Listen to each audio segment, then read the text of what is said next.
বন্ধুরা নমস্কার। আসামের এনআরসি থেকে বাদ পড়া, এনআরসির লিস্ট থেকে বাদ পড়া হিন্দু বাঙালিদের নাগরিকত্বের কি হবে?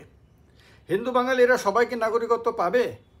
আসামের বিভিন্ন জেলা থেকে, বরাক ভ্যালির সে শিলচর হোক, করিমগঞ্জ হোক, হাইলাকান্দি হোক, অথবা আরও অনেক জেলা, ধুবড়ি, গোয়ালপাড়া ইত্যাদি বিভিন্ন জেলায় বসবাসকারী হিন্দু বাঙালি যারা বাংলাদেশ থেকে নিপীড়িত হয়ে এসে রিফিউজি ক্যাম্পে আপনার আশ্রয় নিয়েছিলেন, যারা নাগরিকত্বের জন্য দীর্ঘদিন ধরে, বছরের পর বছর ধরে বা কেউ কেউ দশকের পর দশক ধরে অপেক্ষা করেছেন, যাদের নাগরিকত্ব দেওয়ার কথা বলেই সিটিজেনশিপ আইনে সংশোধন করে সিএএ বানানো হয়েছে, অর্থাৎ সিটিজেনশিপ অ্যামেন্ডমেন্ট অ্যাক্ট বানানো হয়েছে, যাদের চিহ্নিত করার জন্য এনআরসি করা হয়েছিল। এবং এনআরসি 2019 সালে যখন এনআরসি প্রকাশিত হয়, তখন দেখা গেছে সেই এনআরসি থেকে মোটামুটি 19,60,000-এর মতন মানুষ বাদ পড়েছে এনআরসিতে।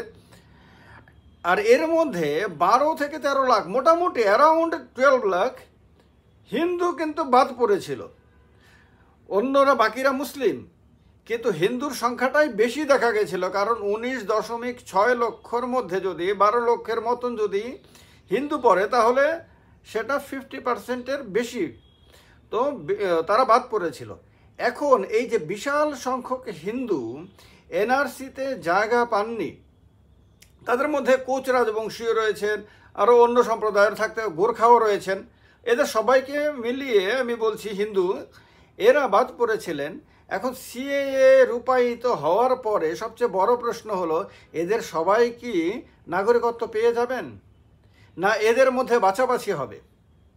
আসামের বর্তমান মুখ্যমন্ত্রী, যিনি হিন্দুত্ববাদী নেতা হিসেবে এখন নিজে পরিচিত, যদিও তিনি আগে কংগ্রেসে ছিলেন, কংগ্রেসে তরুণ গগৈয়ের নেতৃত্বাধীন সরকারে তিনি মন্ত্রী ছিলেন, তিনি বিজেপিতে এসেছেন এবং বিজেপিতে আসার পরে এখন মুখ্যমন্ত্রী তিনি, এবং তার এখন ছবি সারা ভারতে একজন হিন্দুত্ববাদী নেতা হিসাবে, কট্টর হিন্দুত্ববাদী নেতা হিসেবে অনেকে ওনাকে তুলে ধরেন, এরকম একটা ছবি ওনার তৈরি হয়েছে। বিজেপি ক্ষমতায়, বিজেপি হিন্দুত্ববাদী দল হিসেবে পরিচিত, কেন্দ্রেও বিজেপি ক্ষমতায়, কেন্দ্রের বিজেপিও হিন্দুত্ববাদী। তো হিন্দুত্ববাদী দল ক্ষমতায় থাকা, হিন্দুত্ববাদী সরকার ক্ষমতায় থাকা অবস্থাতে, হিন্দুত্ববাদী মুখ্যমন্ত্রী থাকা অবস্থাতে আসামে সমস্ত হিন্দু বাঙালি যারা বাংলাদেশ থেকে এসে আপনার বসবাস করছেন, তারা সবাই কি নাগরিকত্ব পাবেন সিএর অধীনে? মুখ্যমন্ত্রী কি বলছেন? মুখ্যমন্ত্রী একটি টিভি চ্যানেলে ইন্টারভিউ দিতে গিয়ে তিনি বলেছেন যে আসামে মাত্র 3 থেকে 5 লক্ষ মানুষ আবেদন করবেন সিএর আন্ডারে, মাত্র 3 থেকে 5 লক্ষ মানুষ। তিনি বলেছেন সংখ্যাটা 15 লাখ হবে না, 18 লাখ হবে না, 20 লাখ হবে না, বা 1.5 কোটিও হবে না। মানে অনেকেই তো আসামে আপনার প্রচার করছে এবং একটা পরিবেশ তৈরি করার চেষ্টা করছে যে আসামে বাঙালিদের জন্য আপনার জনসংখ্যাগত ভারসাম্য নষ্ট হয়ে যাবে, আসামের কৃষ্টি সংস্কৃতি নষ্ট হয়ে যাবে, এই কথাগুলো বলছে।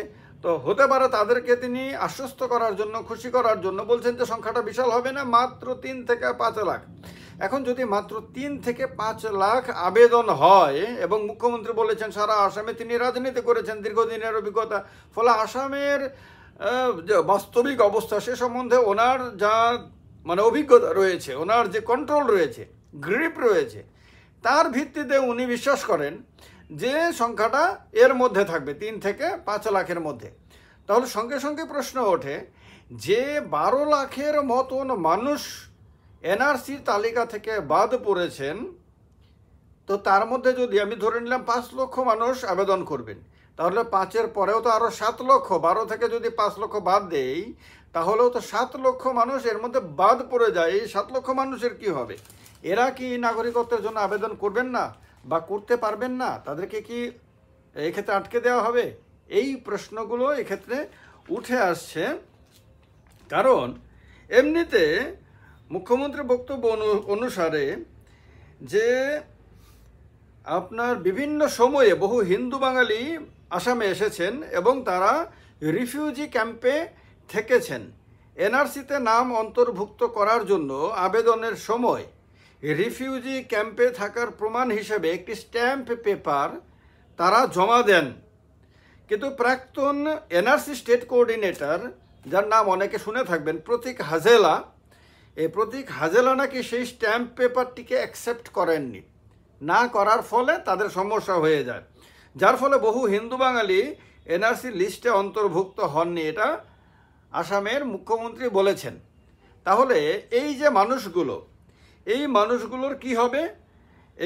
তিনি বলেছেন এনআরসি থেকে বাদ পড়া 2 লাখ প্রপার আসামিজ এর মতন, প্রপার আসামিজের মতন রয়েছেন যাদের পদবী দাস। কারণ আমরা জানি বাঙালিরাও দাস লেখেন, আবার আসামিজরাও দাস লেখেন, আবার কোচ রাজবংশীয় রয়েছে, আর 1.5 লাখের মতন গোর্খা রয়েছেন।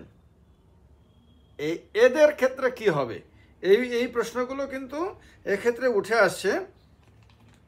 কারণ সুপ্রিম কোর্টের মনিটরিংয়ে আমরা জানি 2019 সালের 31শে আগস্ট এনআরসি প্রকাশিত হয়েছিল আসামে।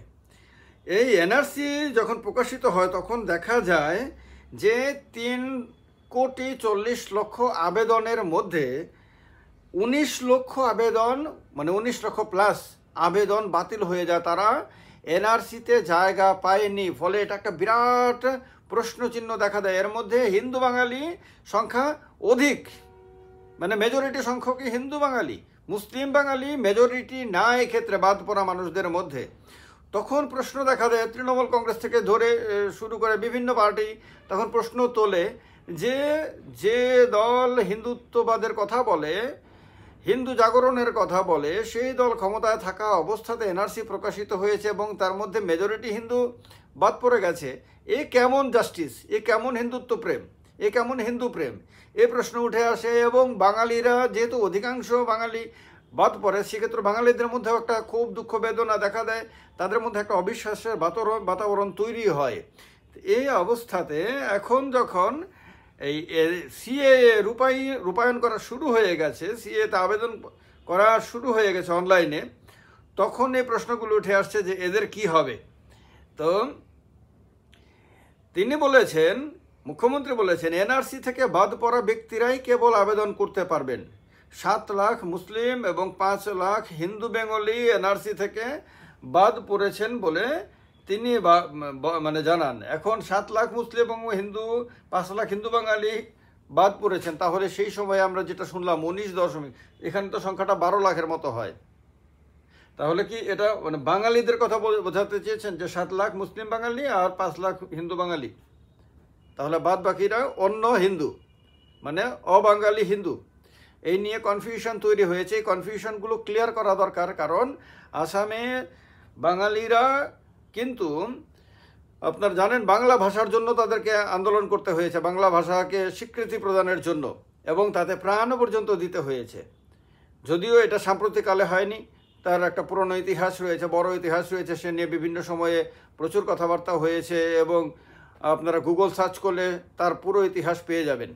তো সেই অবস্থাতে আজকের দিনে আসামের বাঙালিদের মধ্যেও প্রশ্ন, হিন্দু বাঙালিদের মধ্যে প্রশ্ন। মুসলিমরা তো ঠিক আছে, তারা এক্ষেত্রে আবেদন করতে পারবেন না, যেহেতু আপনার সিটিজেনশিপ অ্যামেন্ডমেন্ট অ্যাক্ট বা সিএ অনুসারে আপনার নন মুসলিমরা আবেদন করতে পারবেন, যার মধ্যে হিন্দু রয়েছে, শিখ রয়েছে, খ্রিস্টান, বুদ্ধিস্ট, তারপর পার্সি, জৈন এরা রয়েছে। কিন্তু মুসলিমদের জন্য এই ব্যবস্থা করা হয়নি। বাংলাদেশ থেকে আসা কোনো মুসলিম বা বাংলাদেশ, পাকিস্তান বা আফগানিস্তান থেকে আসা কোনো মুসলমান এই আইন অনুসারে আবেদন করতে পারবেন না নাগরিকত্বের জন্য। এই সুতরাং এক্ষেত্রে মুসলিমদের কথা আসে না। আবার মুসলিম সংগঠনগুলো আপনার সুপ্রিম কোর্টে আবেদন জানিয়েছে যে সিএকে যাতে বাতিল করা হয়। এই যে নাগরিকত্ব প্রদানের প্রক্রিয়া, যেটাতে ধর্মের ভিত্তিতে করা হয়েছে, যেখানে ধর্মের ভিত্তিতে কোনো ধর্মের মানুষকে বাদ দেওয়া হয়েছে এবং কোনো ধর্মের মানুষকে অন্তর্ভুক্ত করা হয়েছে, তো সেটাকে বাতিল করার জন্য। কারণ তাদের মতে এটা ভারতের সেকুলার যে ইমেজ রয়েছে, ধর্মনিরপেক্ষ যে চরিত্র রয়েছে ভারতের, তার বিপরীত এটা। সুতরাং এটা এই ধরনের আইন ভারতবর্ষে হতে পারে না ধর্মের ভিত্তিতে, এই কথা বলে তারা সুপ্রিম কোর্টে গেছেন। এবং সুপ্রিম কোর্টে আপনার এখন সুপ্রিম কোর্ট কী আদেশ দেয় সেটা দেখার বিষয় রয়েছে। কিন্তু যেহেতু হিন্দুরা আবেদন করতে পারবেন, এখন হিন্দুদের মধ্যে যদি সংখ্যাটা এত কমে যায় তাহলে বাকিদের কি হবে, সেই প্রশ্নগুলো উঠে আসছে। আপনারা যারা এই ব্যাপারে মানে অবগত রয়েছেন বা যাদের কোনো প্রশ্ন রয়েছে তারা ডেফিনেটলি কমেন্ট বক্সে কমেন্ট করে আপনাদের মতামত জানাবেন। বন্ধুরা আমার যারা আসামের বিভিন্ন জেলা থেকে দেখছেন তারাও তাদের মন্তব্য অবশ্যই জানাবেন। আর যারা আমার ইউটিউব চ্যানেল এখনও সাবস্ক্রাইব করেননি চ্যানেলটিকে সাবস্ক্রাইব করবেন। আর যারা এখনও ফেসবুক পেজে আমার সঙ্গে যুক্ত হননি তারা ফেসবুক পেজে যুক্ত হবেন। ভালো থাকবেন সবাই, সবাইকে অনেক অনেক নমস্কার।